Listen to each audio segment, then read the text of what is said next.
Hello, and thank you for joining. My name is Itai Mizrav. I am a senior consultant at the Center on Great Teachers and Leaders here at the American Institute for Research. And today I will demonstrate how to use a new data tool that we just issued. The tool is called Insights on Diversifying the Educator Workforce. The tool will help you, leaders at the state, district, school, and educator preparation program levels, to identify the root causes for why the workforce is not diverse, why the educator workforce is predominantly white, and think of the appropriate actions that you can take as leaders to make a difference. Here at the GTL Center, as we began supporting states on diversifying the educator workforce, we've noticed many times that the lack of robust data or an inaccurate interpretation of the data is standing in the way of practitioners and leads them to actions that are not based on the root cause of the gaps. We therefore began the process of developing this data tool that I will show you today. This new data tool enables practitioners to use available data and easily generate insights through three different charts. The first is called the development of gaps, the second, the minority hiring funnel, and the third one is called parity gaps. It's worth mentioning that there are three versions for the tool that are available on the GTL website: the state version, a version for schools and districts, and a version for educator preparation program. So let's start with the first chart that you will develop using the data tool. This chart is called the development of gaps. And as you can see, it follows a sequence. It monitors what happens to the workforce all the way from the student population, the public school enrollment steps, high school graduation, then what happens around trying to apply and get admitted at educator preparation programs, become educators, then getting licensed at the state. Then it follows the interview process at the district and school levels, and then finally being selected, and the chart follows data on 3-year and 5-year retention. And for every step, the chart plots the percentages of demographics that are white or non-white, again at each step of this continuum. The idea is that every step of this talent development timeline inherits the gap that preceded it, inherits the gap in the step that preceded it. So for example, if those that participated in school interviews, 21% were non-white and 79% were white, that's the gap that the selected step inherits. And now when we look at selected in this particular data set, we see that it's 82% white and 18% non-white, so the gap grew. So this chart really tries to ask which stages contribute to the gap the most, which maintains the gap, and which maybe even help to close the gaps. So let's see how we can plot this chart on the data tool itself. So this is how the data tool will look like when you'll download it from the GTL website.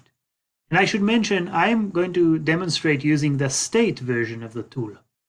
The school and district version and the educator preparation program versions look very similar. They just have fewer categories to work with, those categories that apply to those levels. And the state one has all the categories, so I will work with this. And so you'll see a table where you input the data, instructions, and then two outputs, the chart, and then a table, which I will speak to in a second. So what I want to do is start inputting the numbers of white and non-white teachers across, or students or teacher candidates across the continuum. So I will start do that. And I'm using thousands. You can use any unit that makes sense. There you go. And maybe here. So, as you can see, as I'm inputting the numbers, the development of gaps chart begins to form. Now you'll notice that I skipped a few categories. That's because I think every user is going to have missing data. You're never going to have data for every single category along this continuum. And that's okay, the tool allows for that. So the tool will plot the best picture possible using the data that we'll have. It will skip the missing categories, and it will allow you to hypothesize. If you see a big gap develops across a lot of categories that you have missing data for, You'll be able to hypothesize what happens in those particular categories. And so you'll see how easily the development of gaps chart is being developed as you input the data. The other output that you'll receive here is this prioritization table. And what this table does, it prioritizes the steps based on how much they contribute to the gap. So not based on the size of the gap that may originate from steps that preceded it, but based on the slope, based on how much the gap has widened before getting to this particular step. In this case, with the few data points that I've entered, the education bachelor's degree conferred is the step that presents the widest gap. You may see here a few steps that even contribute to closing the gaps. The prioritization table will show you that. So that's how easy it is to develop the first chart, the development of gaps chart. Let's go back to the slides and talk about the second chart called the minority hiring funnel. Now this chart uses the same data that you've entered for the development of gaps chart, but it presents different output and perhaps different conclusions. Instead of looking at disparities between white and non-white educators, this chart only looks at educators or candidates of color and asks at which step do we lose the most candidates of color or the most educators of color, regardless of whether we have the same loss for white candidates and educators of color, regardless if there's a disproportionality or not. And instead of looking at percentages, this chart looks at numbers. So it really allows you to focus on areas of the talent continuum where you're losing a lot of educators of color, regardless of these disproportionalities. So if you're thinking about diversifying the educator workforce, that's maybe something you'll need to look at. Areas where you can possibly make a difference. Areas where for some reason, a lot of candidates or a lot of teachers are lost, candidates of color and teachers of color, of course.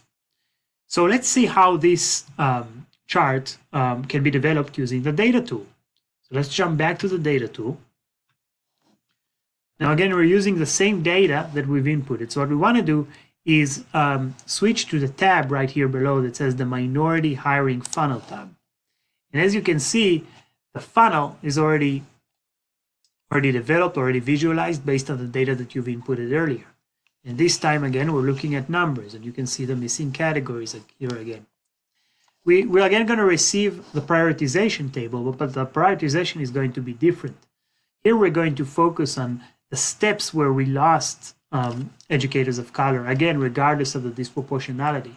And we're going to rank using numbers, not using percentages. So we'll be able to see that in education bachelor's degree confirmed, we lost 450 educators of color, or if it's in thousands, 450,000. So we'll know that this may be a step that we want to focus on our strategies on, regardless of disparities, regardless of disproportionalities. So again, it's a different way to prioritize that may produce different conclusions. Both are important and both worth exploring if you're considering the policy that you want to develop to diversify. Let's go back and look at our final chart. This one's called the parity gaps. And this one looks at the student population and the teacher population. It compares the two and asks which groups are most underrepresented in the educator workforce. The bars that you see here, so you see light purple bars that represent the student population, may it be at the state, district, school, program level, and you see dark blue bars that represent the teacher population. The labels that you see in this chart represent the gap between the dark blue and the light blue bars, the gaps between the student and the teacher population. You can think of the light purple bars as targets. We want the teacher population to reach the student population. So we can think about it as our progress towards the target. We want to have a teacher workforce that mirrors the student workforce. So let's look at how we're going to develop this chart using the data tool.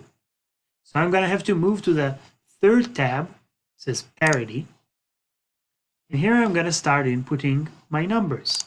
So let's say that 50% of my students are white and 80% of my teachers are white.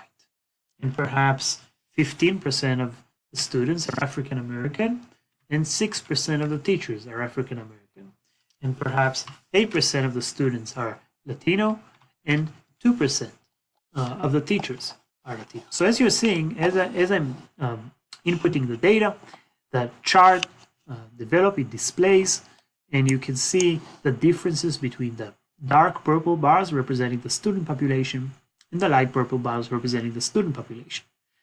Again, we're going to have prioritization table. This time we're going to prioritize by the size of the gap. So which group is most underrepresented in the workforce? In this case, with the number I've just put in, African American would be the group that is most underrepresented in the workforce. So 9% difference between the rate of African American students and African American teachers, which would make the largest gap using the numbers I've just added. This is a good place to talk about the differences between the three versions of the tool.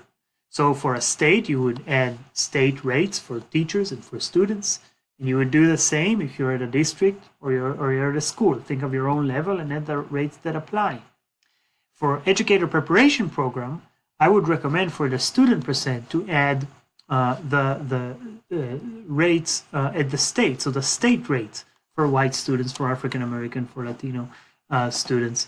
And then at the teacher rates, add the candidates, add the students. So you'll be able to see the differences between the makeup of your student population at your program or at your campus and the state student population, and think about whether that student population within that program is represented. Switching here for a moment to the district and school version of the worksheet, you'll see it looks exactly the same. It just had fewer categories. It focuses on areas of hiring, participating in interviews, and then teacher retention, categories that apply better for these levels. And then looking at the educator preparation programs, same thing, same tool, same way that you would use it, but just different categories that apply specifically to higher education. So again, as you can see, it's a very easy to use tool, and we're hoping that it will be of great use to you. We would love your feedback or questions, and here's our email here, gtlcenter@air.org, and here's also the link of where you will find the three versions of the tool and a supporting document that will guide you through how to use it. Of course, developing these early insights on the gap is just the first step. Once you've learned where the disparities are more significant, then you have to start asking why and use additional data such as qualitative data like interviews and surveys to better understand the experience of candidates and educators of color and think of the appropriate strategies that will make a difference in your state, district, school, or educator preparation program. The GTL Center supports this type of process, this robust root cause analysis process, and the process of developing and applying strategies. And if you're interested in learning more, please contact us at the address listed here, gtlcenter@air.org. We'd also love to hear your feedback about the tool, and if you have any ideas of any way that it could be even more useful for you. Thank you for listening, and have a great rest of your day.